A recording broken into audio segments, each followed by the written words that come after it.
سلسلہ ہدایت، قرآن، سنت اور اہل بیت علیہم السلام میں خوش آمدید۔ آج ہم سورۃ النحل کا جائزہ لے رہے ہیں۔ یہ قرآن کی 16ویں سورت ہے جو مکہ میں نازل ہوئی اور 128 آیات پر مشتمل ہے۔ اس سورت کو النحل یعنی شہد کی مکھی اور النعم یعنی نعمتوں کی سورت بھی کہا جاتا ہے۔ ظاہر ہے اس کی وجہ اس میں اللہ کی بے شمار نعمتوں کا ذکر ہے۔ تو آج ہمارے مکالمے کا جو مرکزی سوال ہے وہ یہ ہے، کیا سورۃ النحل محض عقائد اور نعمتوں کی ایک فہرست ہے، یا یہ انسانی سوچ کو مادہ پرستی سے روحانیت کی طرف موڑنے کا ایک مربوط اور آپ کہہ لیں کہ ایک نفسیاتی نظام پیش کرتی ہے؟ میرا موقف یہ ہے کہ یہ سورہ ایک واضح اور جامع ضابطۂ حیات ہے جو وحی، کائنات اور عمل صالح کے ذریعے ایک پاکیزہ زندگی کا سیدھا راستہ دکھاتی ہے۔ اور میں اس نقطے سے بحث کروں گی کہ یہ سورہ ایک فہرست سے کہیں بڑھ کر ہے۔ یہ دراصل انسانی شعور کو اثر نو ترتیب دینے کی ایک کوشش ہے۔ مطلب یہ ہمیں سکھاتی ہے کہ دنیا کو کیسے دیکھنا ہے، نہ کہ صرف یہ کہ دنیا میں کیا کرنا ہے۔ اس کا اصل ہدف ہماری سوچ کی بنیادوں کو بدلنا ہے تاکہ مادی حقیقتیں روحانی معرفت کا زینہ بن جائیں۔ بہت دلچسپ زاویہ ہے۔ اچھا، تو آئیے اس کی پہلی کڑی یعنی وحی کی حقیقت سے آغاز کرتے ہیں۔ اللہ تعالیٰ آیت 2 میں فرماتا ہے، یُنَزِّلُ الْمَلَائِکَةَ بِالرُّوحِ مِنْ أَمْرِهِ عَلَى مَنْ يَشَاءُ مِنْ عِبَادِهِ أَنْ أَنذِرُوا أَنَّهُ لَا إِلَٰهَ إِلَّا أَنَا فَاتَّقُونِ۔ وہ اللہ روح کے ساتھ فرشتوں کو اپنے حکم سے اپنے بندوں میں سے جس پر چاہتا ہے نازل کرتا ہے کہ لوگوں کو ڈراؤ اور کہو کہ میرے سوا کوئی معبود نہیں، پس مجھی سے ڈرو۔ دیکھیں، یہاں مفسرین نے روح کی تشریح وحی اور الہی تعلیمات سے کی ہے۔ جیسے جسم روح کے بغیر مردہ ہے، ویسے ہی انسانیت اور اس کی عقل مومن وحی کے بغیر روحانی طور پر مردہ ہے۔ یہ آیت صاف طور پر بتا رہی ہے کہ ہدایت زندگی ہے اور اس کے بغیر انسانیت کی بقا ممکن نہیں۔ یہ تشبیہ واقعی بہت گہری ہے کہ وحی روح کی مانند ہے، لیکن میں اسے ایک اور زاویے سے دیکھتی ہوں۔ روح کو صرف ایک تجریدی تصور یعنی وحی تک محدود کرنا، کیا یہ اس کے اثر کو تھوڑا کم نہیں کر دیتا؟ بعض اہل علم نے اس سے مراد خود حضرت جبرائیل علیہ السلام کی شخصیت بھی لی ہے۔ اب ان دونوں میں ایک لطیف سا فرق ہے۔ ایک طرف ایک غیر مرئی تصور ہے جو زندگی بخشتا ہے، اور دوسری طرف ایک عظیم المرتبہ صاحب اختیار فرشتہ جو خدا کا پیغام لے کر آتا ہے۔ تو کیا ایک طاقتور آسمانی شخصیت کا تصور پیغام کے وزن اور اس کی اہمیت کو ایک مجرد ہدایت کے تصور سے زیادہ شدت سے واضح نہیں کرتا؟ آپ کا نقطہ قابل غور ہے، لیکن میرے خیال میں روح کو وحی کہنے میں زیادہ جامعیت ہے، اس لیے کہ جبرائیل علیہ السلام کا کام پیغام پہنچانا ہے، جبکہ وحی خود وہ پیغام ہے جو دلوں اور عقلوں کو زندہ کرتا ہے۔ اگر جبرائیل علیہ السلام کو روح کہا جائے تو توجہ پیغام سے ہٹ کر یعنی پیغام رسا پر مرکوز ہو سکتی ہے۔ قرآن کا مقصد پیغام کی زندگی بخش قوت کو اجاگر کرنا ہے جو کسی ایک شخصیت تک محدود نہیں بلکہ ایک دائمی اصول ہے۔ یہ وہ آپ کہہ لیں کہ سافٹ ویئر ہے جو انسانیت کے ہارڈ ویئر کو چلانے کے لیے ڈیزائن کیا گیا ہے۔ ٹھیک ہے، میں سافٹ ویئر کی اس مثال کو آگے بڑھاتی ہوں۔ اگر وہی روحانی سافٹ ویئر ہے تو اگلی آیات میں جس کائنات کا ذکر ہے وہ گویا اس کا ہارڈ ویئر ہے، اور یہ بہت دلچسپ ہے کہ سورہ فوراً روح کے تجریدی تصور سے نکل کر جانوروں، ستاروں اور سمندروں کی ٹھوس دنیا کی طرف آ جاتی ہے۔ بالکل، اور یہ اس ضابطۂ حیات کا دوسرا ستون ہے۔ اللہ تعالیٰ فرماتا ہے، وَالْخَيْلَ وَالْبِغَالَ وَالْحَمِيرَ لِتَرْكَبُوهَا وَزِينَةً، اور اسی نے گھوڑوں، خچروں اور گدھوں کو پیدا کیا کہ تم ان پر سوار ہو اور وہ تمہاری زینت کا سبب بھی ہوں۔ اور پھر فرمایا وَسَخَّرَ لَكُمُ اللَّيْلَ وَالنَّهَارَ وَالشَّمْسَ وَالْقَمَرَ وَالنُّجُومُ مُسَخَّرَاتٌ بِأَمْرِهِ إِنَّ فِي ذَلِكَ لَآيَاتٍ لِقَوْمٍ يَعْقِلُونَ۔ اور پھر فرمایا، اور اس نے رات، دن، سورج اور چاند کو تمہارے لیے مسخر کر دیا، اور ستارے بھی اسی کے حکم کے تابع ہیں، یقیناً اس میں عقل رکھنے والوں کے لیے نشانیاں ہیں۔ یہاں پیغام بالکل صاف ہے، کائنات کی ہر شے، سواری کے جانوروں سے لے کر آسمان کے ستاروں تک، انسان کے فائدے اور خوبصورتی کے لیے بنائی گئی ہے، اور ہر نعمت کے ذکر کے بعد لقوم یعقلون یعنی عقل والوں کے لیے، یا لقوم یذکرون یعنی غور کرنے والوں کے لیے کی دعوت ہے۔ تو یہ ایک کھلا پیغام ہے، مشاہدہ کرو، عقل استعمال کرو اور نعمت دینے والے تو پہچانو۔ میں اس بات سے متفق ہوں کہ معرفت کی دعوت ہے، لیکن یہاں ایک فکری کشمکش کی پیدا ہو سکتی ہے نا۔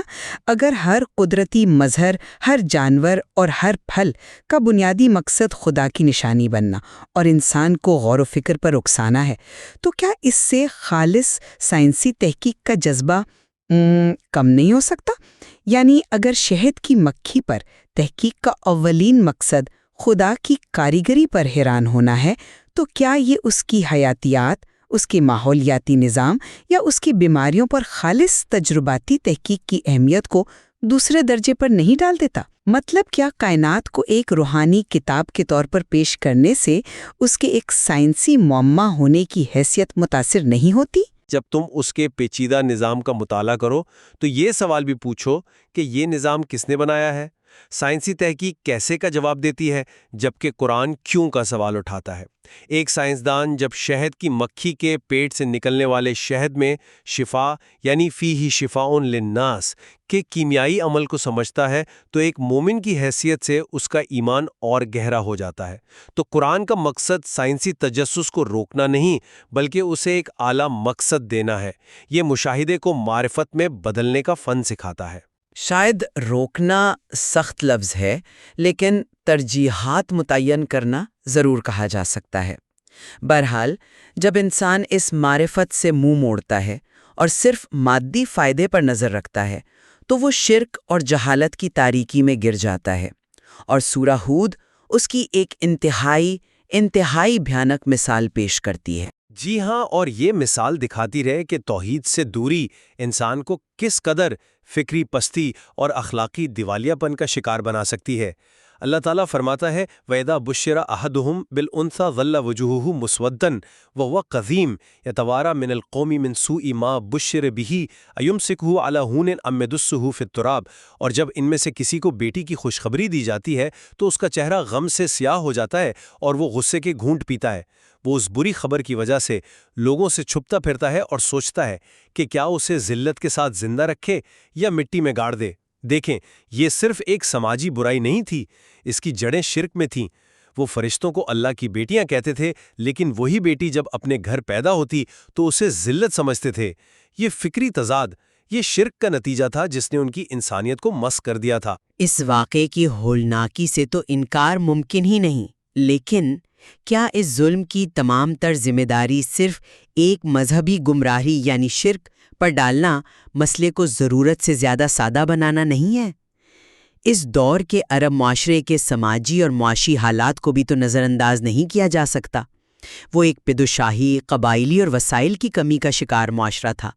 وہاں بیٹی کو ایک معاشی بوجھ اور قبیلے کی کمزوری کی علامت سمجھا جاتا تھا۔ قرآن کا اس رسم کی مذمت کرنا بلا شبہ ایک انقلابی قدم تھا، لیکن میرا نقطہ یہ ہے کہ یہ مسئلہ جتنا دینی تھا اتنا ہی سماجی اور معاشی بھی۔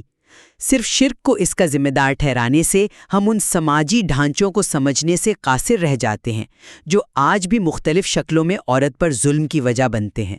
آپ سماجی اور معاشی عوامل کی نشاندہی کر رہے ہیں، اور وہ یقیناً موجود تھے، اس میں کوئی شک نہیں۔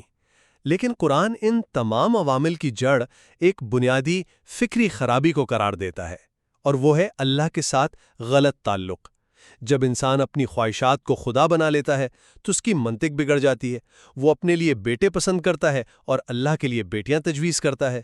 یہ تکبر اور جہالت، یہی شرک کی بنیاد ہے، اور یہی فکری بیماری پھر سماجی اور معاشی ناانصافیوں کو جنم دیتی ہے۔ تو قرآن جڑ پر ضرب لگاتا ہے۔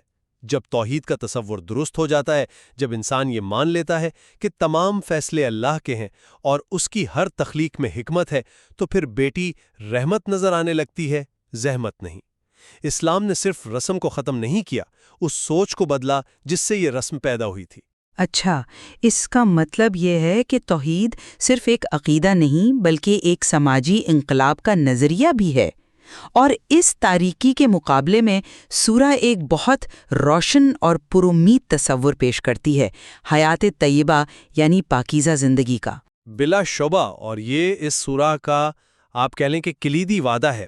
اللہ تعالیٰ فرماتا ہے من عمل صالحا من ذکر او انثى وهو مؤمن فلنحيينه حیاتا طیبہ وَلَنَجْزِيَنَّهُمْ أَجْرَهُمْ بِأَحْسَنِ مَا كَانُوا يَعْمَلُونَ۔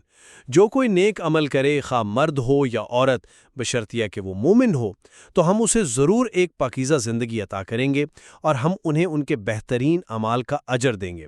یہاں حیات طیبہ کا وعدہ ایمان اور عمل صالح سے مشروط ہے۔ مفسرین نے اس کی تعبیر حلال روزی، قناعت، عبادت میں لذت اور قلبی سکون سے کی ہے، یعنی ایک ایسی زندگی ہے جو پریشانی، ذلت، ظلم اور ہر قسم کی آلودگی سے پاک ہو۔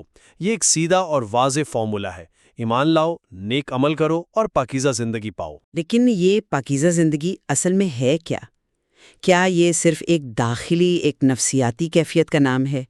مطلب ایک مومن دنیا کی تمام تر ناانصافیوں، غربت اور مشکلات کے باوجود اپنے اندر ایک سکون محسوس کرتا ہے، یا پھر حیات طیبہ ایک خارجی، سماجی اور سیاسی حقیقت کا نام ہے، یعنی ایک ایسا معاشرہ جہاں عدل ہو، امن ہو اور سب کو حقوق ملے؟